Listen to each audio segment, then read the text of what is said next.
activities. You know, it is possible to have a God, to have a belief, and to live, eat, and interact and work with people who have different beliefs.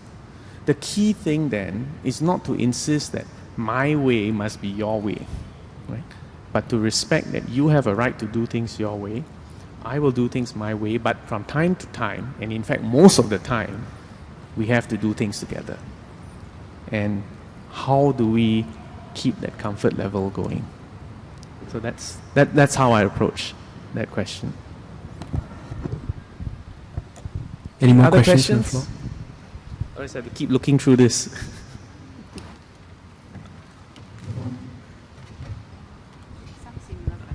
Yeah. Excuse me. All right. You thought about reaching a perfect idealism, a compromise, in which we are equally harmonious, right? Like equally religiously harmonious, regardless of race and so on. Am I right? Well, you're asking me what my ideal is, yeah. right? But then, Yes. by doing so, Yeah. will we compromise any of our personal religious or moral values by accepting someone else? I mean, not by ignoring or tolerating them, but by actually accepting them for them, their religious values for their religious values, even if it contradicts our own. But wouldn't that be letting down our own ideals? I tell you what, let's make this more difficult question, okay? Let's give me a specific example where you think a person's personal religious conviction will be compromised by having to accept and live and work with people of a different belief system. For example, I think a simple example would be the things we believe in. For example, if I was a Buddhist, I would believe in Buddha. Then if Yes. you are a Christian, you Yes. believe in God, right? God and Jesus. Yes. But then if I was to ask you to believe in Buddha and to accept that I believe in Buddha, wouldn't you feel, can I say, insulted? I think, are you bringing up the issue of proselytization or conversion?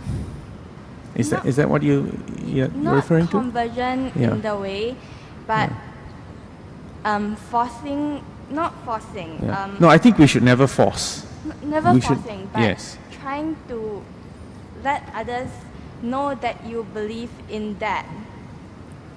Yeah. Well, I think we need to reach a state where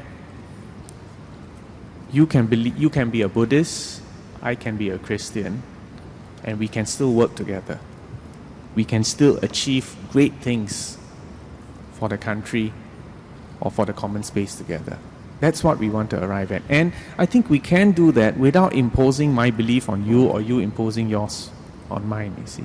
But then, maybe And how does that... I don't think any of our religions prevents us from working with others who believe in a different religious system in order to achieve the common good. I don't think that arises. You know. But then, forgive me, but isn't that, as discussed in the last topic, turning a blind eye to each other's religion? That's exactly my point. Don't turn a blind eye. Recognize that you are different. Respect that that person is different. And look for ways to say, however, we can work together. And us working together, we can achieve an even greater good. So it's not turning a blind eye. It is seeing and respecting a difference, but not letting that paralyze you and say that I can only work with people of the same religion or of the same race. You know, I'll tell you all frankly, the day that Singapore breaks down into a system where we can only work with people of our own race or our own religion is the day that we're in big, big trouble. So the key message is that we must not allow that to happen. And the point I'm trying to make to everybody is that there's no need to think in such close, narrow ways. And it is possible to respect and work together. I don't seem to have answered your your question, so please come back. But I'm sorry for being close-minded. But No, you're not close-minded. I haven't me- answered your question. You must keep pushing. It seems to me, but that the way you're asking is that you're either pushing, you're either moving it to either tolerance or acceptance, both of which seem to be contradictory to what I view as you seem to say when you started this thing, as you seem to say the perfect idealism of accepting each other. Because by working with each other, not accepting, it's tolerance. Tolerance and acceptance. Do they come as a pair? I think it's a question of definition and semantics too, right? If you ask me, accepting a person as he is, whatever the race, whatever the religion, doesn't mean that you believe in that religion. You know, if religion is what you're talking about. Accepting a person doesn't, or acknowledging that he's different, really doesn't mean that you have converted to a faith or, you know, converted to his beliefs and values. So I'm not sure if that's what you're trying to get, because you seem to be saying that if you say you accept the person means that you accept his beliefs. But here we are just talking about accepting him because you acknowledge he's different but yet willing to work with him. That doesn't mean you are converting. I mean, I give you a practical example. Say I'm a Christian. As a politician, I go to 7 Moon festivals. I accept them because they are different. I respect their beliefs and their practices. But it doesn't mean that I believe in the same God as they do.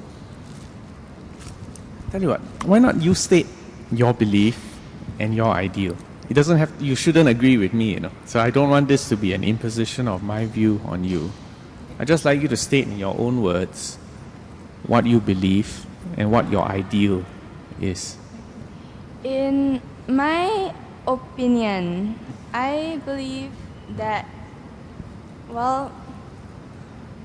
I believe that the races can work with each other, that the religions can work with each other, and like you said, let you believe in what you believe in, I shall believe in what in. But then I think that my belief can be close-minded, as I think I am, shall we say, turning a blind eye to their idealisms, accepting people for who they are, but not their religion or their race.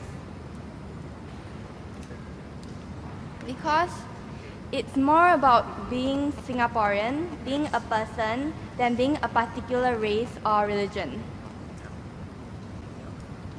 Yeah, I think. Do you all agree? I mean that's a fair enough formulation. I'm not going to disagree, you know, or try to change your view on it. The key thing is, can we live together, work together, achieve great things together?